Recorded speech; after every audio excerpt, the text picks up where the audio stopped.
Bonjour, Claire Hajman, directrice associée chez Wayden. Nous sommes un des leaders du management de transition et notre métier est d'accompagner nos clients à franchir des caps à travers des missions de 3 natures différentes, de retournement, de remplacement ou de renforcement.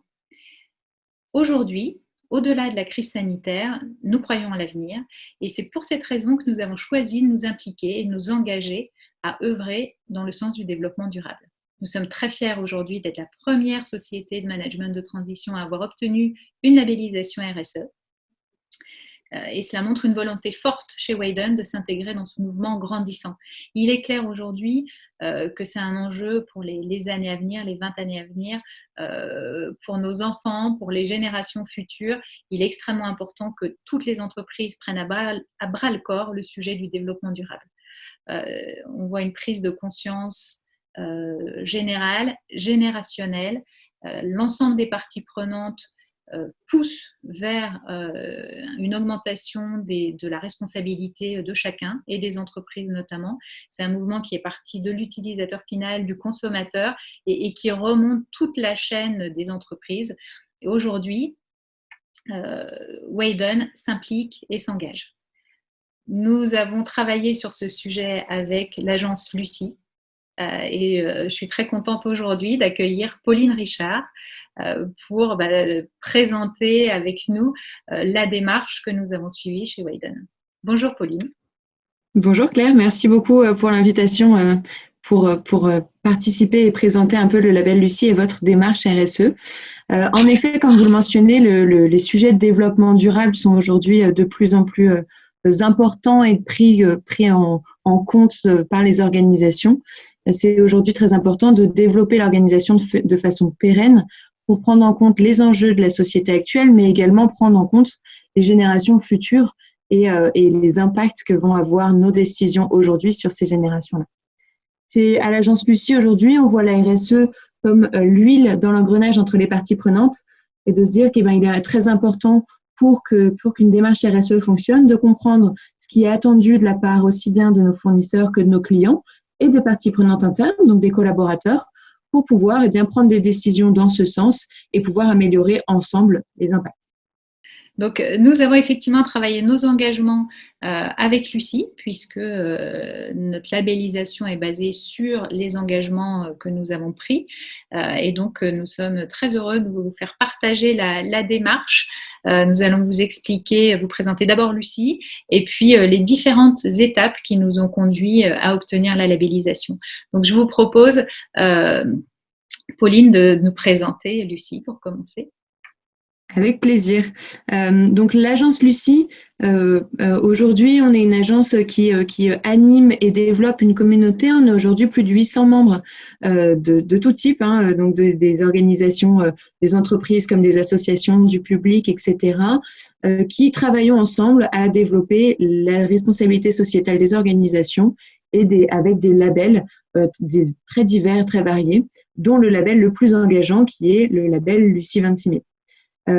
Aujourd'hui, on a une communauté qui a doublé, voire même triplé sur les 2 dernières années, donc une très grosse prise de conscience, et notamment sur le label Lucie 26 000, qui est le label le plus engageant et qui est le label qui a été retenu et obtenu par Wayden. C'est un label qui a été créé en 2007, donc c'est aujourd'hui le plus ancien label créé en Europe, le plus ancien label RSE d'Europe. Et il a été créé donc par l'association Qualité France, qui est l'association à l'initiative des labels rouges, labels AB, etc. Et Vigeo Eiris, qui est donc évaluateur. Le but était de pouvoir accompagner les organisations à progresser sur les enjeux RSE. En 2010, la norme ISO 26000 a été créée et on s'est donc appuyé sur cette norme pour, dans la même idée, accompagner les organisations à progresser en partant du principe que la RSE, on a rarement tout fait, même jamais tout fait en RSE. Il y a toujours des choses à mettre en place, toujours des possibilités de s'améliorer. Et donc, on est parti du principe qu'un label le plus complet était un label dans lequel l'organisation s'engageait dans un process de progrès continu sur les enjeux qui étaient les plus forts pour elle. Oui, c'est vrai que nous avons étudié plusieurs labels avant de choisir de travailler avec Lucie et de nous engager pour obtenir le label Lucie 26 000. Et on a vu que tant au niveau de l'accompagnement que au niveau des exigences, Lucie correspondait parfaitement à nos attentes et c'est ainsi que nous nous sommes engagés avec vous. Je vous propose du coup qu'on revoie ensemble les différentes étapes qui nous ont menés à notre labellisation. Avec plaisir. Donc effectivement, je vais rentrer un peu dans les étapes de cette labellisation. La première étape, c'est une formation. Il est important pour nous que les personnes qui vont mener la démarche soient formées à bien comprendre qu'est-ce que le développement durable, qu'est-ce que la RSO, qui est donc le développement durable appliqué aux organisations, l'ISO 26000, bien comprendre les 7 grandes thématiques qui composent l'ISO 26000, c'est-à-dire une thématique environnementale, évidemment, mais pas que. On a aussi des thématiques sociales sur la transparence avec les parties prenantes, la transparence client, la transparence fournisseur, le bien-être des collaborateurs dans l'organisation, le respect des droits de l'homme, une thématique qui va être une thématique de développement local et territorial, bien comprendre quels sont les acteurs de mon territoire et comment je vais pouvoir interagir avec eux. Et enfin, et ne pas des moindres, la thématique de la gouvernance responsable. Donc, comment est-ce que l'organisation va pouvoir intégrer la stratégie de développement durable dans la stratégie globale.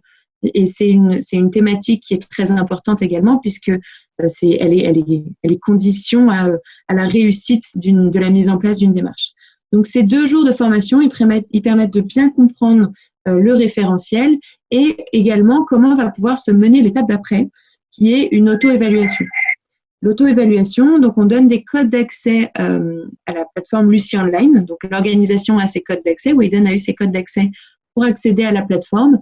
Et le but de l'auto-évaluation, ça va être dans un premier temps de travailler sur ces parties prenantes, bien comprendre qui sont les parties prenantes de Wayden, comment on peut les hiérarchiser, qui sont les parties prenantes les plus importantes et celles qui sont plus éloignées, pour instaurer un dialogue avec elles par la suite.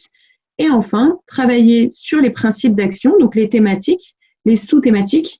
Donc, 7 grandes thématiques dans l'ISO 26000 qu'on décline à l'agence Lucie en 25 principes d'action. Et Wayden a été amené donc à faire des groupes de travail pour bien comprendre le niveau d'importance de la thématique pour le secteur d'activité. Évidemment, chaque secteur d'activité n'a pas les mêmes enjeux, les enjeux ne sont pas les mêmes, de la même importance. Et puis bien comprendre le niveau de maturité aussi, savoir quelles sont les actions qui sont déjà mises en place, structurer sa démarche et comprendre, commencer à identifier des pistes d'amélioration. Est-ce que, Claire, vous pouvez peut-être nous donner un peu d'exemples et de détails sur comment vous avez mené cette étape en interne ? Bah oui, tout à fait. Donc effectivement, première phase, formation, pour découvrir l'ISO 26000, découvrir Lucie, et puis la démarche à mettre en place. C'était très important d'avoir cet accompagnement dès la phase initiatrice, puisqu'on a travaillé entre nous, au niveau de l'équipe Wayden, nous n'avons pas eu de spécialiste externe qui est venu mettre en place cette labellisation.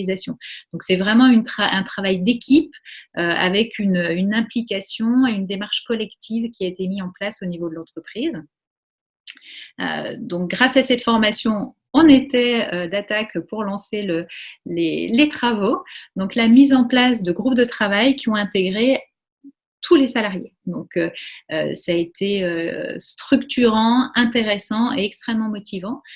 Donc, comme vous le disiez, Pauline, 25 principes d'action, donc 25 réunions de travail. Mais ça a été extrêmement intéressant. Chacun a pu s'exprimer, donner des idées, avoir un retour. Donc, on a grandi, l'entreprise a grandi grâce à cette démarche. Et puis, on a pu mettre en place immédiatement certaines actions. Donc, vous parliez du sujet qualité de vie au travail. On a été sensibilisés sur ce sujet et on a immédiatement lancé une enquête QVT, qualité de vie au travail, en se disant qu'on allait la renouveler tous les 6 mois. Donc, ça nous permet d'avoir une courbe et puis de voir la progression et notre avancement sur ce sujet et de mettre en place certaines actions puisqu'on s'est aperçu que plusieurs salariés avaient les mêmes commentaires et les mêmes remarques. Et donc, on a pu améliorer certains éléments de notre qualité de vie au travail de façon immédiate. Donc, on en a vu directement l'intérêt, les bénéfices. Et donc, c'est quelque chose qu'on va continuer moyen, long terme dans la vie de Wayden. On a travaillé par exemple au niveau éthique, vous en parliez, on a nommé un Chief Ethic Officer et puis on a défini les contours de notre mode de fonctionnement avec nos clients et nos parties prenantes. Donc ça a été quelque chose d'extrêmement intéressant, ce groupe de travail, pour la démarche collective, pour l'intégration de chacun à ce gros projet d'entreprise et pour avoir une adhésion totale de la part de l'intégralité des équipes au projet de mise en place de cette labellisation. Donc effectivement, cette étape, elle est faite vraiment pour structurer la démarche, pouvoir intégrer les collaborateurs et les faire participer pour donner leur avis sur les choses qui sont mises en place et pourront être mises en place par la suite. À la suite de cette auto-évaluation, donc à la suite de ces 25 groupes de travail, le process de labellisation implique le passage d'un évaluateur. Donc l'agence Lucie travaille aujourd'hui avec des évaluateurs externes, chose qui est très importante pour nous pour avoir une visibilité la plus objective sur les actions qui sont menées par l'organisation. Donc on travaille aujourd'hui avec Bureau Veritas et RSE Val au choix.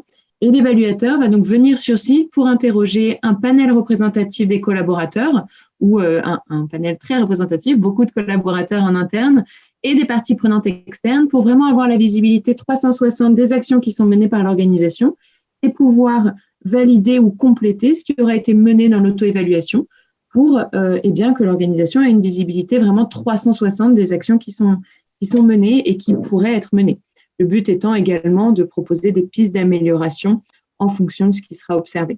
Donc, pareil, Claire, est-ce que tu peux nous donner un peu de détails sur l'évaluation, comment ça s'est passé chez vous?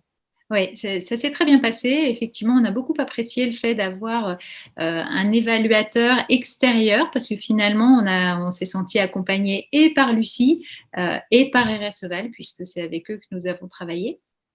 Et donc, l'auditeur, l'évaluateur est venu passer 2 jours chez nous, chez Wayden. Il a rencontré l'intégralité des effectifs. Donc, c'était intéressant aussi puisque c'est vraiment, comme on le disait, une démarche collective, une démarche d'entreprise. Et donc, chacun a pu s'exprimer, échanger avec lui. Il a également audité ou reçu, échangé en tout cas avec certains de nos fournisseurs, avec des managers, avec des clients. Donc, ça lui a permis d'avoir une très bonne vision, une excellente compréhension de nos métiers, de nos attentes, des attentes de nos parties prenantes aussi, et puis de nous livrer en restitution tout un dossier avec son évaluation et des pistes d'amélioration. Et c'est ces suggestions qui nous ont permis de passer à l'étape suivante et de rédiger nos engagements. Donc, je te laisse peut-être décrire pour Lucie la signification des engagements. Donc, en fait, à la suite du passage de l'évaluateur rend un rapport d'audit dans lequel vont se croiser le niveau d'importance de chacun des principes d'action avec le niveau de maîtrise de l'organisation, donc de Wayden, sur chacun de ces sujets-là. L'idée, c'est donc d'en faire une matrice de matérialité et de pouvoir identifier à ce moment-là les enjeux prioritaires pour l'organisation en question et de pouvoir rédiger des engagements qui soient cohérents avec les enjeux qui auront été identifiés par l'évaluateur. Comme je vous le disais au début, le label Lucie, c'est vraiment un label de progrès. Donc, l'obtention du label se fait sur la base de la prise d'engagement de progrès et sur la cohérence de la prise d'engagement de progrès par rapport à l'état des lieux fait par l'évaluateur. Donc, Wayden a donc rédigé des engagements sur les 3 années à venir et ces engagements sont passés devant un comité de labellisation qui sont encore une fois des experts indépendants de l'agence Lucie et qui s'assurent que le plan d'action est cohérent. Si c'est le cas, et ça a été le cas donc pour Wayden, le label est obtenu et on va s'assurer à 18 mois, donc à mi-parcours, que les actions sont bien mises en place. Donc, est-ce que, Claire, tu peux nous détailler, nous parler un peu des engagements que vous avez pris ? Tout à fait, et c'est là qu'on aime dire qu'on est passé de l'intention à l'action, puisque cette labellisation Lucie marque le démarrage de l'aventure finalement, puisque auparavant on était sur une activité travail, préparation, et maintenant nos engagements ont été labellisés, et puis on les a dimensionnés aussi dans le temps pour étaler le travail, donc à horizon 1 an, 2 ans, 3 ans. Et autour des thèmes qui sont importants pour nous, puisqu'on pense que la gouvernance responsable évidemment que la qualité de vie au travail, que le respect des règles d'éthique et de déontologie, la préservation de l'environnement et important, l'égalité homme-femme, sont des notions extrêmement importantes et fondamentales pour exercer durablement notre métier de management de transition de façon extrêmement qualitative. Nous espérons aujourd'hui être les pionniers, mais en tout cas ne pas rester seuls à avoir obtenu cette labellisation. Nous espérons que nos confrères vont également être motivés à nous suivre dans cette démarche, puisque ça va permettre à l'intégralité de notre profession, de notre beau métier du management de transition, de progresser et d'apporter un meilleur service, de meilleure qualité auprès de nos clients et auprès de nos managers, bien entendu. Alors, pour conclure, je vais reprendre une citation de Théodore Monod que je trouve tout à fait adaptée à notre environnement. C'est le peu qu'on peut faire, le très peu qu'on peut faire, il faut le faire. Voilà, donc nous l'avons fait. Nous sommes sur ce chemin de progrès et nous allons continuer à progresser. Merci beaucoup, Pauline. Eh ben, merci beaucoup, Claire, et encore un grand bravo à Wayden pour l'obtention de ce label et puis la mise en place des démarches RSE. Merci beaucoup. Au revoir.